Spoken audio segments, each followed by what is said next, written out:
My daughter asked me to lie about being her father while we were sitting in my truck outside her company dinner. Just for tonight, Claire said. I looked at her. What exactly am I supposed to be? A family friend. She wouldn't meet my eyes. Claire was 36, smart, ambitious, recently promoted to regional director at a development company in Charlotte. I was proud of her. Apparently, she wasn't as proud of me. Is this about what I do for a living? Dad, please. That was answer enough. I'd spent 37 years as an electrician. I wasn't rich, but I owned my house, paid my bills, and after my wife Susan died when Claire was 17, I raised our daughter alone. I worked overtime, paid what scholarships didn't cover, showed up. I didn't consider any of that embarrassing. Claire touched my arm. These people are important to my career. Please don't tell anyone you're my father. I picked up my keys. All right, she blinked. Really? You asked me to keep something private. I'll keep it private. Relief crossed her face. That bothered me more than the request. Inside the restaurant, Claire introduced me exactly as planned. This is Daniel, an old family friend. I shook hands. Nobody looked down on me. Nobody asked what my truck cost or whether I'd gone to graduate school. The only person uncomfortable with me was my daughter. During dinner, I began understanding why. A senior executive named Richard asked Claire where she'd grown up. Mostly around Raleigh, she said. I stopped cutting my steak. We'd lived in the same brick house outside Charlotte from the time she was 4 until college. Then Richard asked about her parents. My mother raised me, Claire said. She had a difficult life, but she made sure I had opportunities. True enough, until Richard said, I remember your story from the leadership program. Your father was in finance, wasn't he? Claire glanced at me. Yes, corporate finance. I took a drink of water. Apparently I'd changed careers. Richard turned toward me. You knew him? Very well. Claire's hand tightened around her fork. What was he like? I looked at my daughter. He worked a lot. Richard nodded. Finance. So do electricians. He laughed, thinking I was joking. Claire didn't. A few minutes later, she changed seats to speak with someone from another department. Richard and I started talking. His father had been a lineman. When I told him I'd spent most of my career doing electrical work in commercial buildings, he became more interested, not less. My old man would have liked you, he said. That was when I realized something. Claire had been ashamed of a problem nobody else seemed to have. I went for coffee. On the way back, I heard 2 women talking near the hallway. One said, Who's the older guy with Claire? Family friend. I thought he might be her father. No, her father's dead. I stopped. The second woman continued. She talked about it at that leadership event. Her mom raised her alone after he died. I stood there holding my coffee. Being called a family friend was one thing. Finding out I'd been dead for years was another. I returned to the table. Claire looked at me immediately. You okay? Fine. I didn't confront her. I'd promised not to expose her that evening, so I kept my word. 10 minutes later, Hartwell's president stood to recognize Claire's promotion. He talked about her work, her leadership. Then he said, Claire's commitment comes from personal experience. After losing her father as a teenager, she watched her mother struggle to raise her alone. People applauded. I looked at Claire. She looked directly at me. For half a second, the smile disappeared from her face. Then she started applauding too. So did I. That was the moment I knew this wasn't a misunderstanding. My daughter had built part of her professional identity around a dead father, and the dead father was sitting 10 feet away. We barely spoke until we reached my truck. Once we were on the road, Claire said, Dad, I can explain. Explain what? She hesitated. That interested me. If there was only one lie, the answer should have been easy. What you heard tonight? Which part? She turned toward the window. I drove another block, then asked, How long have I been dead? It's complicated. No, the explanation might be complicated. The date isn't. She wiped her palms on her dress. About 6 years. 6 years. Almost the entire time she'd worked at Hartwell. Why? It started during my interview. How? They asked about Mom. I explained that she'd been sick and money had been difficult. That part's true. Yes. Then, someone assumed you weren't around, and instead of correcting them, I let them believe it. I waited. Claire continued. Later, people started saying Mom had raised me alone. By then, correcting it would have made me look dishonest. You were dishonest. I know. No, you were dishonest the first time you chose not to correct them. She went quiet. At a red light, her phone lit up in the cup holder. A message appeared from Richard. Claire grabbed it, but I'd already read the preview. We need to meet tomorrow morning. Something in your fellowship file doesn't match what we heard tonight. Claire went pale. What fellowship? She turned the phone face down. It's nothing. The light changed, but I didn't move until the car behind me honked. What fellowship, Claire? A leadership program Hartwell nominated me for. When? 3 years ago. Did you use the same story? She didn't answer. That was a yes. Was there money involved? A stipend. How much? $10,000. Now I understood why Richard's message frightened her. This wasn't only a lie told over dinner. It had entered paperwork. Did you sign the application? Yes. What exactly did you write right about me. Her voice dropped. That you died when I was 17. The same year Susan actually died. I gripped the steering wheel. And what did you submit to prove it? Claire looked at me. I didn't submit anything. You just said there was an application. I wrote the statement. Evan handled the final upload. Her husband. Did Evan know I was alive? Of course. Did he know what you'd written? Yes. That was the first new question of the night. When I dropped Claire off, she asked me not to contact Hartwell. I won't. You promise? I don't need to expose you, Claire. She looked relieved. Then I added, if this falls apart, you're going to tell the truth yourself. She got out without answering. The next morning, Hartwell called her in at 8. At 9:17, my phone rang. Claire was crying. They suspended me. I stepped away from my crew. What did they find? The fellowship application. We knew that. No, Dad. She struggled to get the next words out. There was supporting documentation attached. What documentation? A death certificate. I stopped walking. Whose? Yours. For a moment, neither of us spoke. Then I asked the only question that mattered. Claire, did you make it? No. Did you know it existed? No. I believed the fear in her voice. That didn't erase her lie, but it changed the problem. Where did it come from? I don't know. Then she said, Dad, there's something wrong with it. What? They showed it to me. I waited. Claire's voice became quieter. It has the same date Mom died. And suddenly I knew exactly which document somebody might have used to create it. I still had Susan's death certificate. After she died, I'd ordered several certified copies. Insurance, benefits, school paperwork. Most had been used, but one remained in the filing cabinet in my bedroom. I left work early and drove home. Claire was already there when I arrived. She sat at my kitchen table with her laptop open. Her eyes were red. Show me what Hartwell showed you. They wouldn't let me take the document. Did you photograph it? Yes. She turned the laptop toward me. The certificate looked official. My full name, Daniel Thomas Mercer. Date of death, the same day Susan died. Same hospital, same county. I went upstairs and returned with Susan's original certificate. We placed them side by side. It didn't take long. Same certificate number, same registrar, same filing date. Somebody had scanned Susan's certificate and changed the name and sex. They hadn't even bothered changing the date. Claire stared at both documents. Evan had access to this. So did you. She looked at me. Dad, facts first. I didn't make that. I believe you. But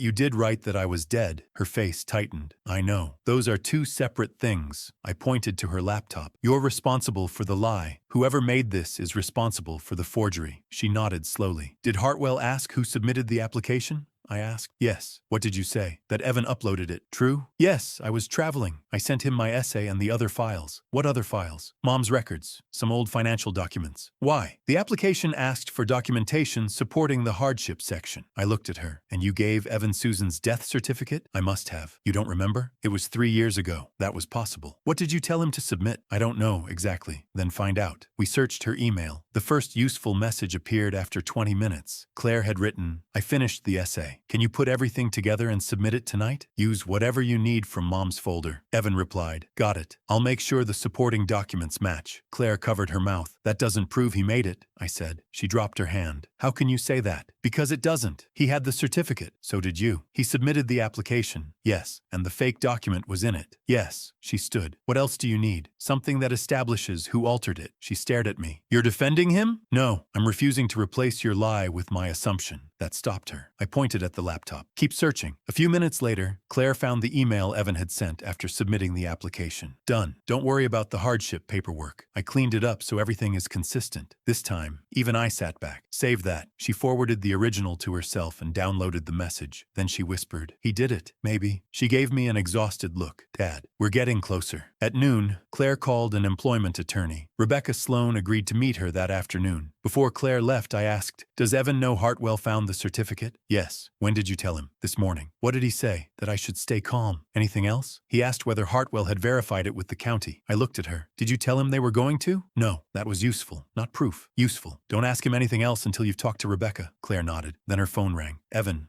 She looked at the screen. Answer? Your choice. She put him on speaker. Hey, where are you? At Dad's. A pause. Why? We're looking at the certificate. Another pause. Then Evan said, Claire, stop digging into this. She looked at me. Why? Because Hartwell already thinks you lied. Panicking and dragging Daniel into it isn't going to help. Daniel is the person who's supposedly dead. I understand that. Did you make the certificate? No. The answer came immediately. Did you submit it? I submitted the application you asked me to submit. That's not what I asked. I used the documents you gave me. Claire's voice tightened. Mom's certificate says Susan Mercer. I don't remember every document from 3 years ago. Then why did you ask whether Hartwell verified it with the county? Silence. Finally. Because that's what anyone would check. Claire looked at me. I said nothing. Then Evan asked, is he listening? Yes. Take me off speaker. No. Claire. No. His voice changed. Your father showing up last night is why you're in this mess. I watched Claire's face. What? If he'd just stayed out of your work life, nobody would have started asking questions. I invited him. You were supposed to manage it. The kitchen went quiet. Claire spoke carefully. Manage what? Evan didn't answer. Evan? Your story. There it was. Not her misunderstanding. Not an accidental assumption. Her story. Something her husband knew existed. Claire ended the call. For several seconds, she stared at the phone. Then she said, he knew exactly what I was doing. Yes, you don't sound surprised. I'm more interested in whether he did more than no. At 3, Claire met Rebecca. I went back to work. At 5:42, she called. Rebecca says I need to make a full disclosure to Hartwell. Good. I could lose my job. Yes. You could at least pretend that's not going to happen. I could, but we're trying to reduce the number of lies. She was quiet. Then, she wants every original email and document preserved. Do that. She also asked about the fellowship money. What about it? Where the stipend went. That was the first time I'd thought about it. Do you know? Our joint account. All 10,000? Yes. What happened afterward? I don't remember. Then check. Claire logged into the old account while we were talking. Most transactions were ordinary. Hotel, flights, program expenses. Then she stopped. Dad, what? $6,200 was transferred out 3 weeks later. To where? She read the recipient. E. Lawson Consulting. Lawson was Evan's last name. Did Evan have a business? Not that I knew about. Search. 10 minutes later, she called back. She'd found it in public business records. E. Lawson Consulting, LLC. Owner, Evan Lawson. Created 6 months before the fellowship application. Claire had never heard of it. Maybe he had side work, I said. Then why didn't I know? That's a question for him and your attorney. What was my fellowship money doing there? Another good question, but I was beginning to see the danger. Every new discovery made it easier for Claire to turn Evan into the entire story. He wasn't. Before there was a fake certificate, there had been a real lie. Hers. Claire, what? Whatever Evan did with that document or that money, don't use it to rewrite your part. I know. Do you? She was silent. Then, I told people you were dead because it made my story better. There it was. No excuse. No Evan.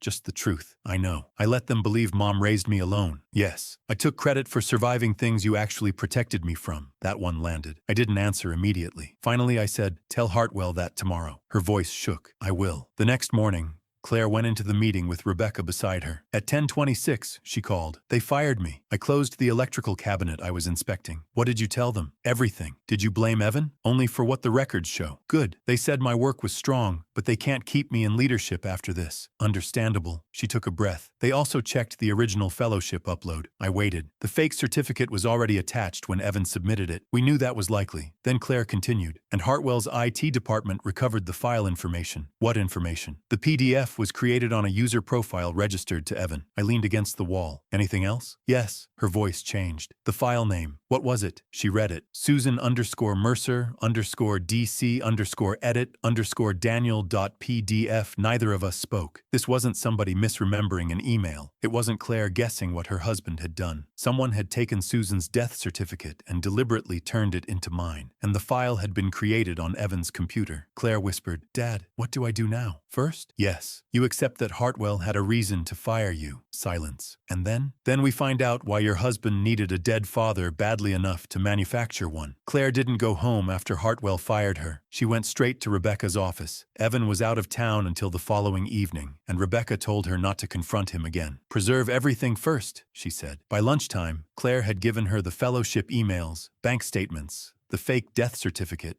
and the original file information Hartwell had recovered. At 1:40, Claire called me. Rebecca found something in the application emails. What? A message Evan sent me before he submitted it. She read it. I cleaned up the hardship docs so they match the story. Just confirm I can submit. What did you answer? A pause. Yes. Submit it. Claire's voice dropped. That makes it look like I knew. Did you? Not about the certificate. But you knew the story was false. Yes. And you knew he was preparing documents to support it. I didn't ask what he meant by cleaned up. That was a choice too. She was silent. I want to blame him for everything, she finally said. I know, because then maybe I'm just stupid instead of dishonest. You were dishonest, she breathed out slowly. And he may have done something worse. Both can be true. I know. That afternoon, Rebecca requested that Hartwell preserve the complete fellowship submission. Then she started looking at E. Lawson Consulting. The answer came faster than expected. Evan had created the company 6 months before Claire applied for the fellowship. 3 weeks after the $10,000 stipend reached their joint account, $6,200 had been transferred into his business. Claire found the old message he'd sent her at the time. Moving some money temporarily. Bank issue.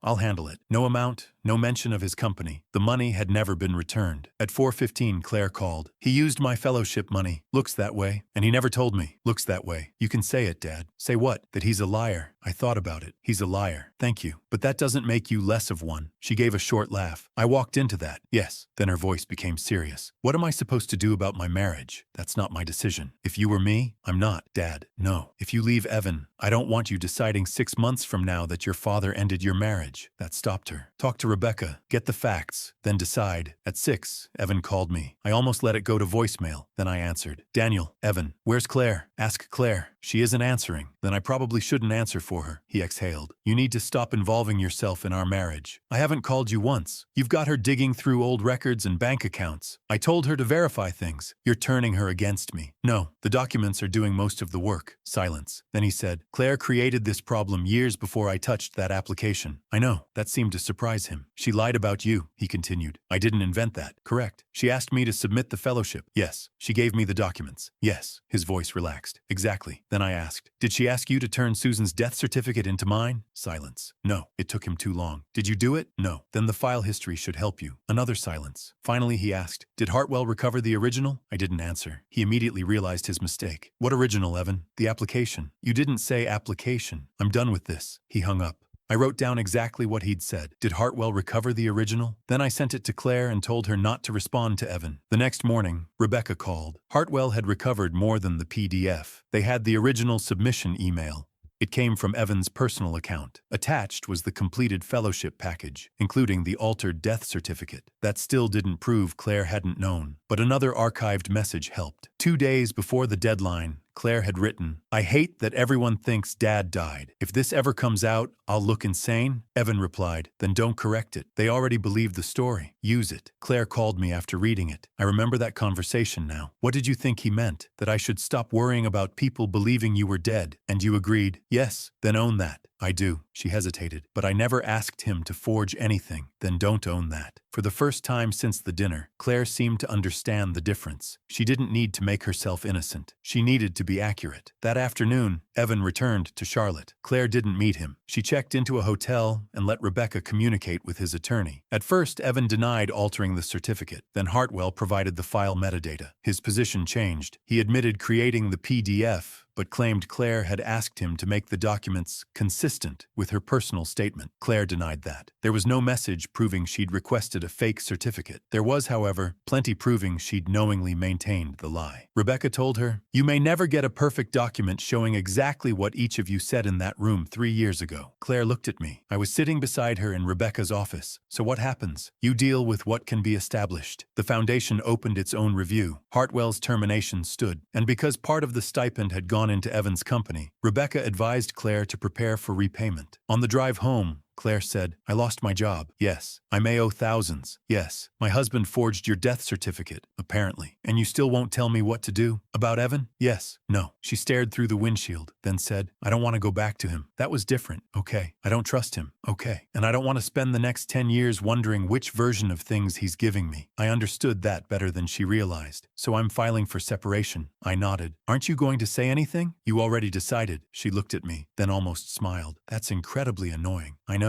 2 weeks later, the foundation completed the first part of its review. Claire was required to repay the $6,200 that had gone into E. Lawson Consulting. She didn't argue. She arranged a payment plan. She didn't ask me for the money. That mattered. Evan, through his attorney, agreed to reimburse part of it during the separation negotiations, but continued insisting Claire had known what he was doing. There was no dramatic confession, no police at his door, just lawyers, records, money, and a marriage coming apart one document at a time. Then Rebecca found something that shifted the situation again. She called Claire on a Thursday morning. I was at work when Claire called me immediately afterward. Dad, do you remember ever giving Evan money for his business? No. Not a loan? Not an investment? No. How sure are you? Claire, I didn't even know he had a business. Silence. What did Rebecca find? Claire took a breath. Evan's financial disclosure. And there was another deposit into E. Lawson Consulting. How much? $15,000. That came from you? Yes, from my savings. I frowned. Then what's the question for me? Because that's not how Evan recorded it. I waited. Claire read the line from his business records. Daniel Mercer, family contribution, $15,000. I sat down. First, Evan had used my death to support Claire's story. Now he'd apparently used my name to explain money I'd never given him. And this time, I wanted to know why. The $15,000 hadn't come from me. Rebecca proved that within a day. The transfer came directly from Claire's savings account. Evan had simply recorded it in his business books as money contributed by me. There was an email to his accountant, too. The Mercer money is family support. Daniel doesn't expect repayment. Claire read it twice. Why use your name? Because I wasn't supposed to know. Rebecca nodded. That would be my concern. Evan's attorney offered an explanation. Claire's savings supposedly included money I'd given her over the years, so Evan had considered the transfer family support.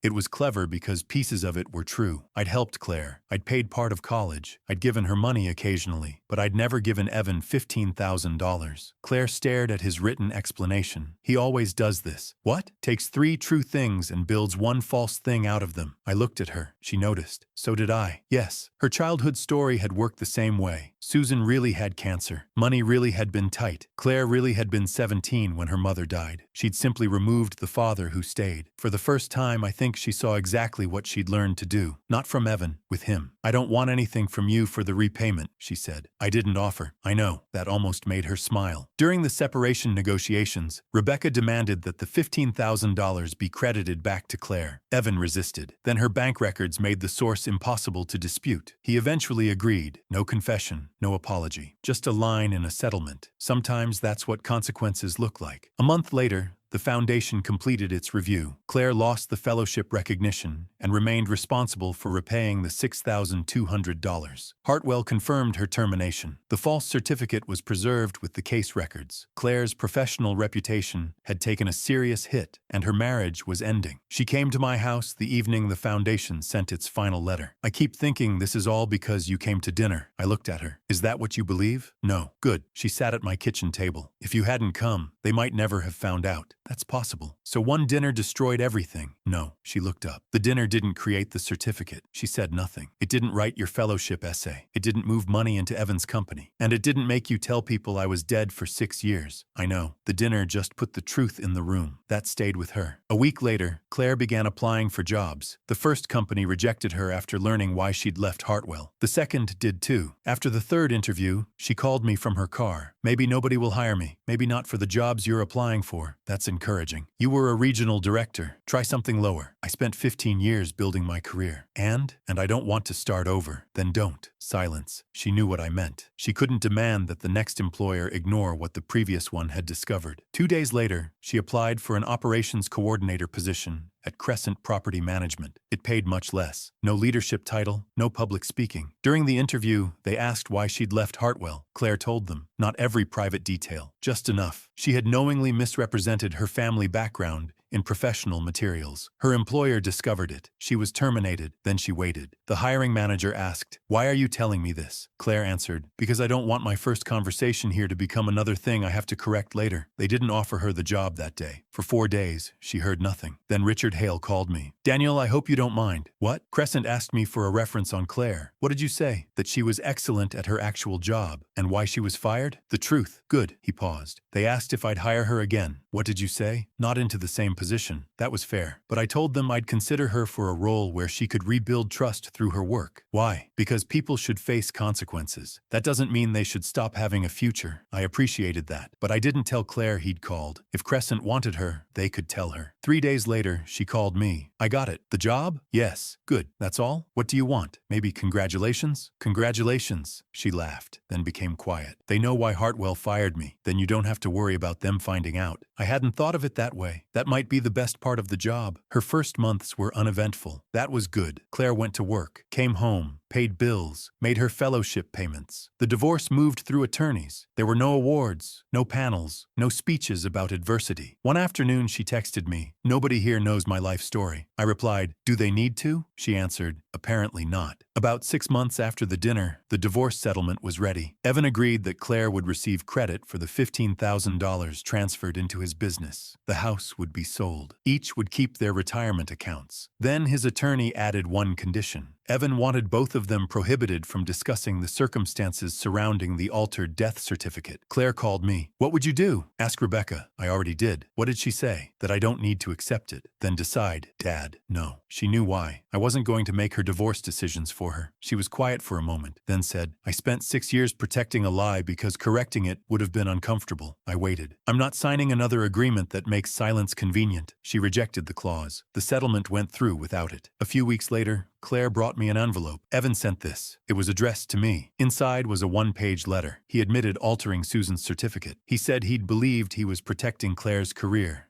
and making her application consistent with a story she had already chosen. Then he admitted something else. He'd used my name for the $15,000 because he assumed nobody would ever ask me. One sentence stood out. Claire kept you separate from that part of her life, and I used the distance because it was convenient. I folded the letter. Claire watched me. Are you going to answer him? No. Do you forgive him? No. What are you going to do with it? File it. She almost laughed. You're serious? What do you want me to do? Frame it. That time she did laugh. Then she looked at me carefully. Do you forgive me? The question had been coming for months. I don't know. Her smile disappeared. But I'm trying. She nodded. I can live with that. That answer mattered. The old Claire would have wanted the clean ending immediately. Apology, forgiveness, problem solved. This Claire seemed to understand that trust wasn't paperwork. It couldn't be settled in one meeting. Before she left, she stopped near the front door. My company has a dinner next month. I looked at her. She smiled awkwardly. I know. Are you inviting me? Yes. As what? The smile disappeared. She understood the question. For a moment, neither of us spoke. Then Claire said, my father. I nodded. Then I'll come. But when the evening arrived, I discovered something I hadn't expected. Claire hadn't simply stopped lying about me. She had finally started correcting the story she'd spent 6 years telling. The dinner was smaller than Hartwell's. No ballroom, no awards stage, just 30 employees at a restaurant near downtown Charlotte. Claire met me near the entrance. You came. I said I would. She smiled. No instructions this time? I asked. She understood. No. Inside, she introduced me to her supervisor. This is my father, Daniel. He shook my hand. Claire says you were an electrician. Still am when somebody's willing to pay me. He laughed. Nobody looked surprised. Nobody cared that I hadn't worked in finance. A woman from accounting joined us. Claire introduced me again. My dad. 2 words. A year earlier. Apparently impossible. We sat down. At some point, her supervisor asked where Claire had grown up. I watched her. Outside Charlotte, she said. Same house most of my childhood. No Raleigh. Then someone asked about her mother. Claire paused. My mom died when I was 17. I'm sorry. Thank you. She looked at me briefly. My dad raised me after that, and the conversation moved on. That was all. Nobody demanded a dramatic childhood. Nobody decided Claire was less interesting because her father had worked with his hands. Nobody even asked another question about it. I realized Claire was noticing the same thing. Later, when we were alone near the coat check, she said, I spent 6 years being afraid of that. Of what? That people would know. And nobody cares. People usually have their own problems. She laughed softly. Then she became serious. I've been correcting it. What? The old story. She told me she'd contacted the professional organizations that still carried biographies describing her father as dead. 2 had already removed the references. She'd also written to the leadership program, not to get the fellowship recognition back, just to make sure their public material no longer repeated the lie. You didn't have to do that for me, I said. I didn't. That surprised me. I did it because I don't want the false version sitting around waiting for somebody else to find it. That was a better reason. On the drive home, she asked, Are you proud of me? I didn't answer immediately. 6 months earlier, she probably would have heard that silence as punishment. Now she waited. I'm proud of what you're doing, so not of me. There's a difference. What difference? What you're doing is something you control. Keep doing it. She nodded. I can work with that. A few weeks later, Claire's divorce became final. She didn't celebrate. Neither did I. Evan disappeared from my life after that. There was no dramatic punishment. He lost his marriage. He repaid money through the settlement. His decisions became part of the fellowship record. That was enough for me. I wasn't interested in spending the next 10 years making him important. Claire had consequences of her own. She was earning less. Her old title was gone. She was still making monthly payments to the foundation. And every new professional relationship began with the possibility that someone might discover why she'd left Hartwell. But something had changed. She stopped trying to control what happened when people found out. One afternoon, her new supervisor called her into his office. She called me afterward. I thought I was getting fired. Why? Someone from Hartwell applied for a position here. And he recognized my name, told people what happened. What did your supervisor say? He asked me whether there was anything I'd left out when they hired me. Was there? No. So? He said, then we're done. I smiled. That must have been disappointing. What? No crisis. She laughed. You're terrible. But I could hear the relief in her voice. The truth hadn't protected Claire from consequences. It had done something more useful. It had stopped creating new ones. By spring,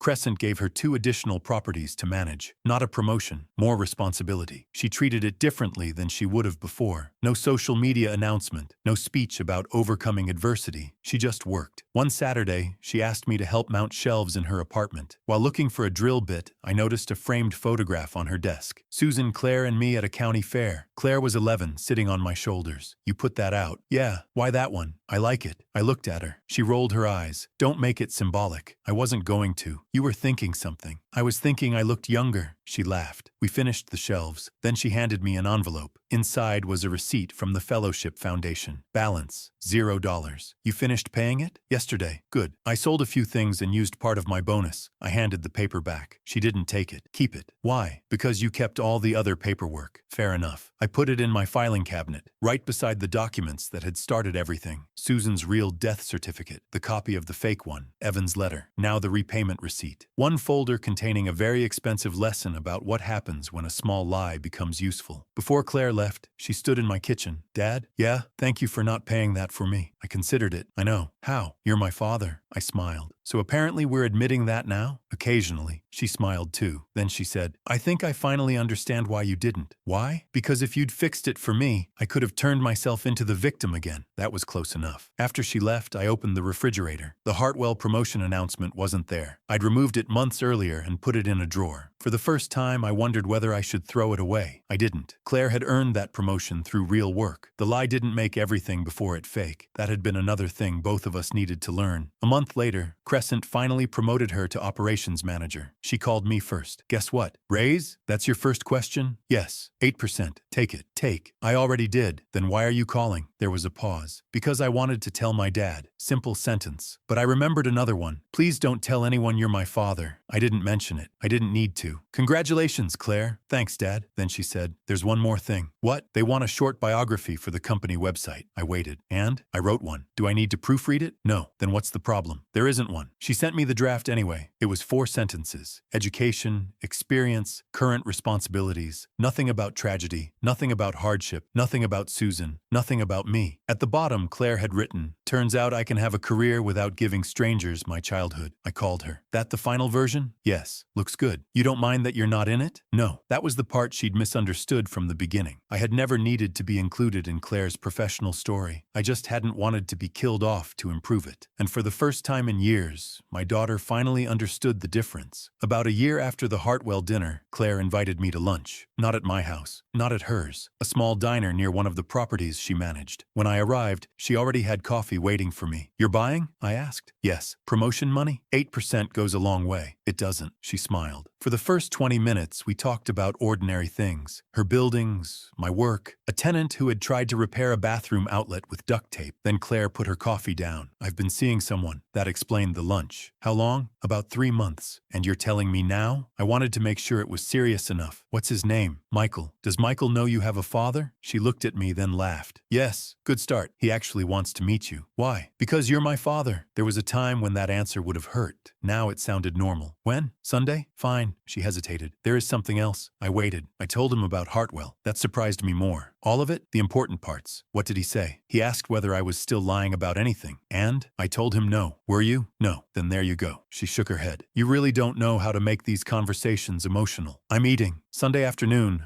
Michael arrived with Claire. He was 41, divorced, worked in commercial insurance, and looked considerably more nervous about meeting me than I was about meeting him. He shook my hand. Mr. Mercer, Daniel, we grilled outside. Michael didn't try too hard. That helped. At one point, Claire went inside, leaving us alone. Michael looked toward the house. She told me what happened. I assumed. I don't know if I'm supposed to say anything about it. You aren't. Good. Then he smiled. Because I had no idea what I'd say. I liked him a little better after that. Claire came back carrying plates. What are you two talking about? Insurance. I said. Michael nodded. Electrical fires. She looked suspicious. Neither of us corrected her. After they left, I realized something. A year earlier, I would have watched Claire carefully all afternoon, listening for changes in her story, checking whether she'd introduced me correctly, waiting for the next small lie. I hadn't done that once. Trust hadn't returned all at once. I'd simply stopped checking every sentence. That was probably how I knew some of it had come back. 2 months later, Claire called while I was at the hardware store. Dad, do you still have Evan's letter? Yes. And the fake certificate? Yes. Why? Rebecca says I can probably destroy my copies now. Everything necessary has been closed and archived. So? I don't know whether I want to. Then don't. She was quiet. Do you keep them because you don't trust me? No. Why then? I looked at the box of screws in my hand. Because they happened. That sounds very you. What does that mean? You keep receipts from refrigerators you don't own anymore. Warranty history matters. She laughed, then said, I think I'm going to keep mine too. Okay, but not where I see them every day. That seems sensible. The conversation should have ended there. Instead, Claire asked, do you ever think about that first dinner? Sometimes. What part? The parking garage. Silence. She knew immediately. Please don't tell anyone you're my father. I wish I could take that sentence back. You can't. I know. You can make it untrue now. She didn't answer for a moment. Then, I think I have. So do I. That was the closest I'd come to telling her directly. A few weeks later, Michael invited both of us to his daughter's graduation party. There were maybe 40 people there. Parents, friends, co-workers. At some point, Michael introduced me to his brother. This is Daniel, Claire's father. Before I could answer, his brother said, Oh, the electrician. I looked at Claire across the patio. She heard him. For 1 second, our eyes met. Then she smiled. Not nervously, not apologetically, just smiled. Yes, I said. The electrician. He spent 10 minutes asking me about rewiring his garage. Apparently my profession had finally become useful to Claire's social circle. On the drive home, I told her. She was right. Who? You. About what? People do care what I do. Claire looked concerned. Then I added, when they need free electrical advice. She laughed so hard she had to wipe her eyes.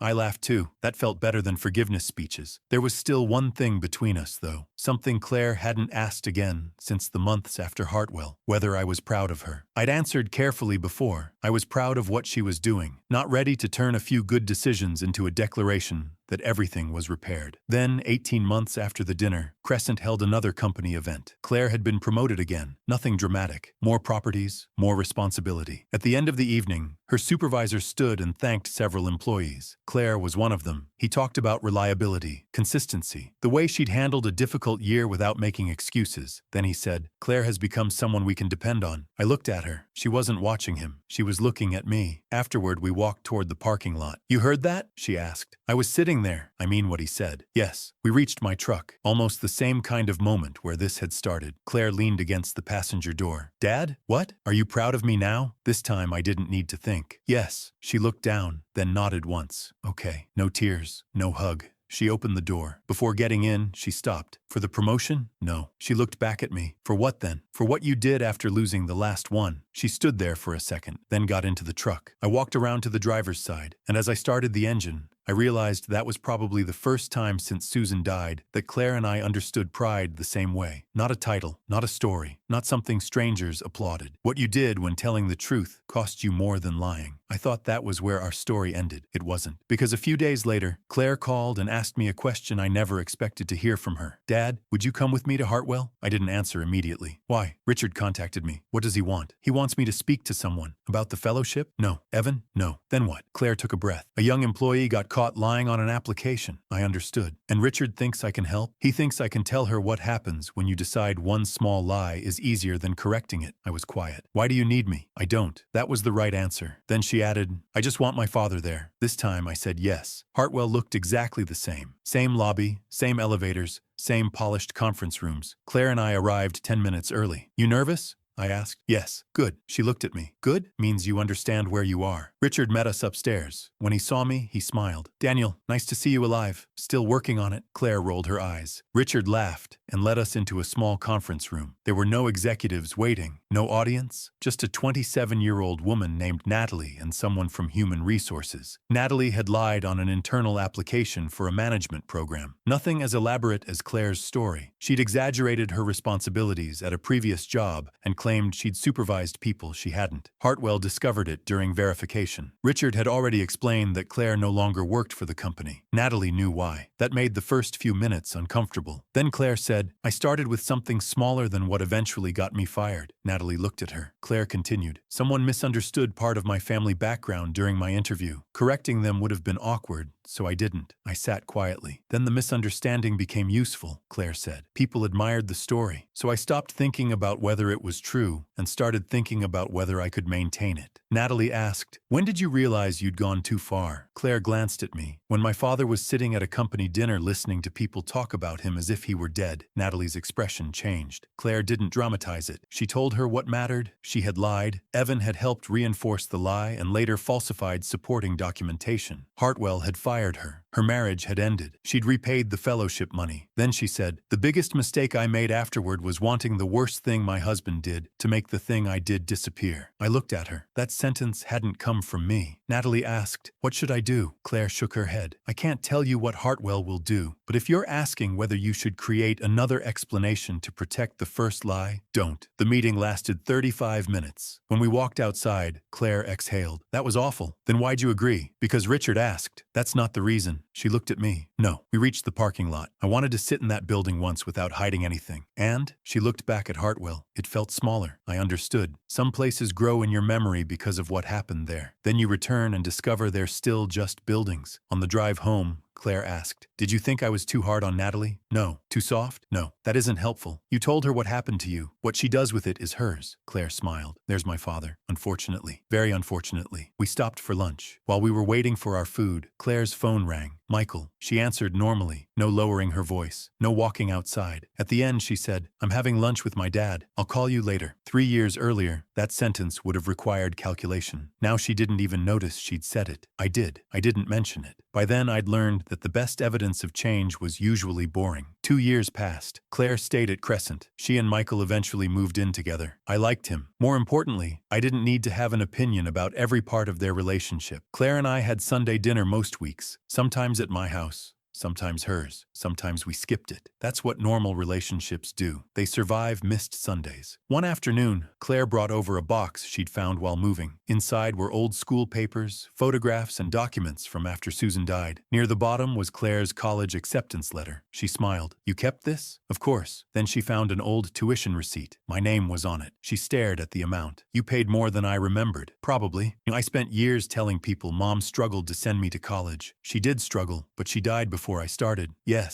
And then you paid. Scholarships helped." She shook her head. "You still do that." "Do what?" "Make what you did sound smaller." "I paid a bill, Claire. Several bills. I had a job." She put the receipt back. "I think that's why I could erase you." I looked at her. "You never demanded credit." "No." "So eventually I started acting like there was nothing to give you credit for." "That was probably true. But I didn't need an apology for every memory." "You've already apologized." "I know." "Then stop putting yourself on trial every Sunday." She smiled. "Okay." Before she left, she noticed the filing cabinet. "Do you still have the fake certificate?" "Yes." "Can I see it?" I pulled out the folder. Susan's real certificate was there. So was the altered one. Claire placed them beside each other on the desk. Same number, same date, 2 pieces of paper. One recorded the worst day of our lives. The other had nearly destroyed what remained of our family. Claire picked up the fake one. "Can we get rid of this?" I thought about it. The legal matters were finished. We didn't need it anymore. "Your choice." "No." She handed it to me. "It's your death certificate." "Fair point." I fed it into the shredder. Claire watched until the last strip disappeared. Then I returned Susan's certificate to the folder. That one stayed. A few months later, Claire and Michael got engaged. They didn't have a large wedding. Neither wanted one. The ceremony was held in a garden outside Charlotte, about 40 people. Before we walked out, Claire stood beside me in a small room near the entrance. She adjusted my tie. "You're crooked." "The tie?" "You too." I smiled. Then she became quiet. "What?" "Nothing." "Claire." She looked at me. "I was thinking about that first company dinner." "So was I. I asked you to pretend you weren't my father." "Yes. And you did. I gave you my word." "I know." She took my arm. "I'm not asking that today." "Good. I already rented the suit." She laughed. Then the door opened. We walked outside together. No announcement was necessary. Nobody needed my resume. Nobody needed to know what I'd paid for or sacrificed. I was simply the father of the bride. Later that evening, one of Michael's relatives approached us. He hadn't met me before. He looked at Claire. "And who's this?" For half a second, I remembered the hotel garage. Claire in her black dress, her eyes avoiding mine. "Please don't tell anyone you're my father." Then I looked at the woman standing beside me now. Claire smiled. "This is Daniel." She put her hand on my arm. My dad. Nothing dramatic happened. The man shook my hand. Nice to meet you. You too. And that was it. That was all I'd wanted from the beginning. Not revenge. Not public humiliation. Not for Claire to spend the rest of her life paying for what she'd done. Consequences mattered. She lost Hartwell because she'd lied. She repaid the money because she'd accepted something under a false story. Her marriage ended because trust between her and Evan had collapsed. Those consequences belonged to the decisions that created them. But punishment wasn't the same thing as repair. Repair took longer. It happened every time Claire told the truth when a lie would have been easier. Every time she accepted a consequence without turning herself into the victim. Every time I chose to judge what she was doing now without pretending the past hadn't happened. I never got those 6 years back. She never got her old career back. We didn't need either one. We built something different, something less polished, and considerably more honest. People still ask Claire what her father does. She tells them I'm an electrician. Sometimes she adds that I'm mostly retired. Sometimes she complains that I still correct contractors who haven't asked for my opinion. But she never improves the story anymore. She doesn't need to, because my daughter eventually learned something that would have saved her years of trouble. There was never anything shameful about having an ordinary father. The shame was believing she needed a better one. And now, when someone asks who I am, she doesn't hesitate. She doesn't check who's listening. She doesn't lower her voice. She just says, my dad.